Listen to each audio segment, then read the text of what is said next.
வணக்கம் அன்பர்களே, வாங்க நாம் இன்னைக்கு கத்திரிக்காய் தக்காளி கடையல் எப்படி செய்கிறதுன்னு பார்க்கலாம்.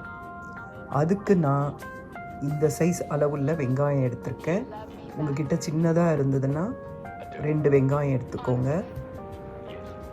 பாருங்கள், நான் பெருசாக இருக்கனால நான் 2 தக்காளி எடுத்திருக்கேன். நீங்கள் நாட்டு தக்காளி இந்த மாதிரி மீடியம் சைஸ் எடுத்தாக்கா 3 எடுத்துக்கோங்க. நான் 2 எடுத்திருக்கேன்.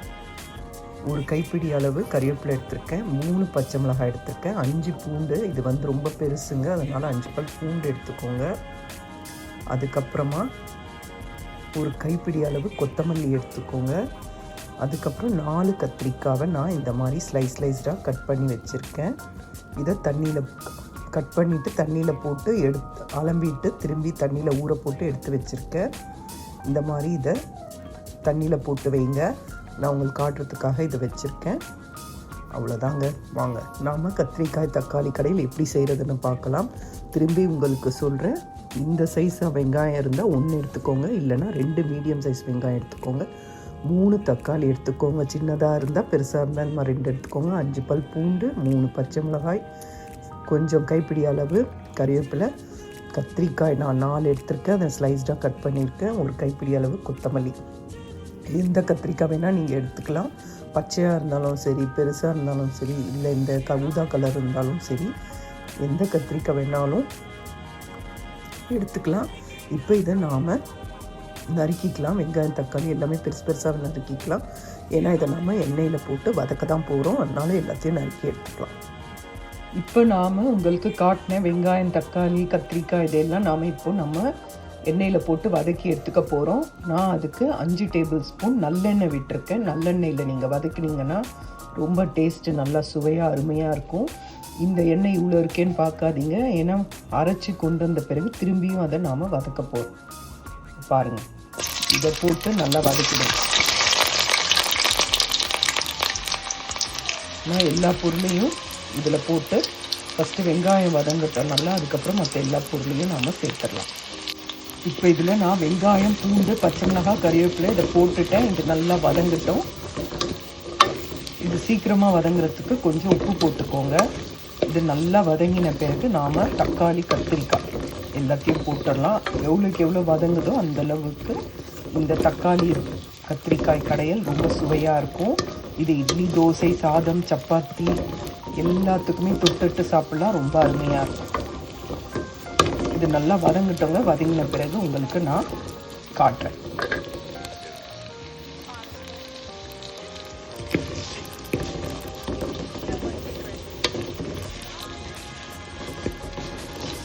இதுக்கு அடுத்து நிறைய இது இருக்குங்க இன்னும், அதனால ஓகே வதக்கி அரைக்கணும்னு நினச்சிக்காதீங்க. இது கூட இன்னும் சில பொருட்கள் எல்லாம் சேர்க்கணும். பாருங்கள், வெங்காயம் வதங்கிடுச்சு. இப்போது நாம் கத்திரிக்காயையும் தக்காளியும் இதில் சேர்த்துடலாம். பாருங்கள், இது கூட நான் நறுக்கி வச்ச தக்காளி கத்திரிக்காய் 2ஐயும் சேர்த்துருக்கேன். இது 2மே நல்லா வதக்கிடலாம். நல்லா வதங்கினவங்க நல்லா வதங்கின பிறகு உங்களுக்கு நான் காட்டுறேன். அதுக்கு பிறகு இன்னும் சில இன்க்ரீடியன்ட்ஸ் இதில் சேர்க்கணுங்க. இன்னும் சில பொருட்கள் சேர்க்கணும். இது நல்லா வதங்கட்டும். வாங்க பார்க்கலாம். இப்போ பாருங்கள், நான் இதில் காஷ்மீரி சில்லி பவுடர் 1/2 ஸ்பூன் சேர்த்துருக்கேன். 1 டீஸ்பூன் சாம்பார் பவுடர் சேர்த்துருக்கேன். 1 டீஸ்பூன் மல்லி பவுடர் சேர்த்துருக்கேன். இதில் குழம்பு பொடியாக இருந்தாலும் சரி, சாம்பார் பொடி இல்லைன்னா வீட்டு மிளகாய், வெறும் மிளகாய் தூள் எது இருந்தாலும் சேர்க்கலாம். சேர்த்தா சுவை அருமையாக இருக்கும். இப்போ நாம் இதில் ஒரு சின்ன துண்டு புளி சேர்க்கலாம். இது பாருங்கள், புளி சேர்க்குறேன். உங்களுக்கு விருப்பம் இருந்தால் புளி சேருங்க, இல்லைன்னா விட்டுடுங்க, பரவாயில்ல. புளி சேர்த்தாச்சு. இப்போ இதை நாம் நல்லா வதக்கி விடலாம். நல்லா வதக்குங்க. எவ்வளவுக்கு எவ்வளவு வதக்குறீங்களோ அந்த அளவுக்கு அந்த கடையல் ரொம்ப நல்லாயிருக்கும். வீட்டில் நிறைய பேருக்கு கத்திரிக்காய்னாலே பிடிக்காது. இன்றைக்கி சமையல் கத்திரிக்காய்னாலே ஐயோ கத்திரிக்காவான்னு வாங்க. அதனால் எல்லாருக்குமே அது கத்திரிக்காய்ன்றது எல்லாராலையும் விரும்பி சாப்பிட்ற பொருள் கிடையாது. ஆனால் அதை நீங்கள் இந்த மாதிரி செஞ்சு கொடுங்க. அவங்களுக்கு கத்திரிக்காய்னு சொல்லாதீங்க, செஞ்சு தோசைக்கோ இட்லிக்கோ கொடுங்க. அவங்க சாப்பிட்டுட்டு எப்படி இருக்குன்னு உங்களுக்கு சொல்லுவாங்க. இந்த மாதிரி நீங்கள் செஞ்சு கொடுத்து பாருங்கள், ரொம்ப நல்லாயிருக்கும், டேஸ்ட்டாக இருக்கும். நல்லா வதங்கட்டோங்க. பாருங்கள், நம்ம போட்ட எல்லா எண்ணெயுமே இழுத்துச்சு பாருங்கள். நல்லா வதங்கணுங்க, வதங்க தான் நல்லாயிருக்கும் காய். பாருங்கள், கத்திரிக்காய் நல்லா வேகணுங்க, நல்லா வதங்கணும். நல்லா வதங்கினாதான் இது நல்லாயிருக்கும். அதனால் நல்லா வதக்கி விடுங்க. இப்படி தொட்டு அப்படியே அமுங்கணும். அந்த மாதிரி கத்திரிக்காய் நல்லா வதங்கணும். நல்லா வதக்கி விடுங்க. பாருங்கள், நல்லா வதங்கிடுச்சு, நல்லா வதக்கியாச்சு. இப்போ இதோட நாம் இந்த கொத்தமல்லி தழையையும் சேர்த்து ஆறினோடனே மிக்சியில் போட்டு அரைச்சிடலாம். நிறைய கொத்தமல்லி தழை போடுங்க, நல்லாயிருக்கும் டேஸ்ட்டு. ஆறின பிறகு நாம்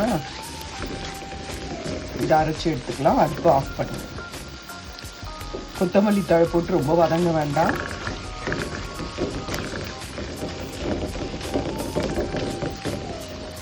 இந்த சூடுலேயே அது இதுவாகிடும், அதனால ஆஃப் பண்ணிடுங்க.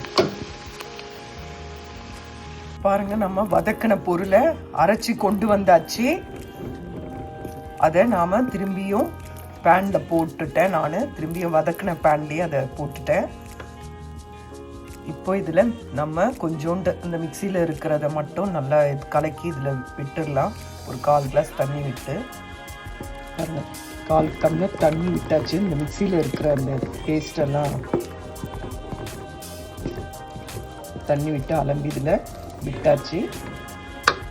இப்போ பாருங்கள், எண்ணெய் காயுது. இதில் கடுகு, கறிவேப்பிலை, பெருங்காயம், கொஞ்சம் ஜீரகம், இதை போட்டு நாம் அந்த அரைச்சி வச்ச பேஸ்ட்டில் கலந்துடலாம்.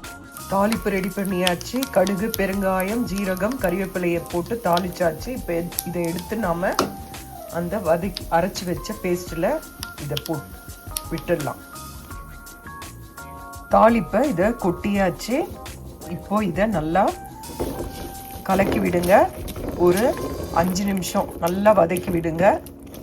இது ஆல்ரெடி நம்ம ஏற்கனவே நம்ம எண்ணெயில் நல்லா வதக்கிட்டோம். அதனால் இது ரொம்ப நேரம் வதங்கணும்னு அவசியம் இல்லை.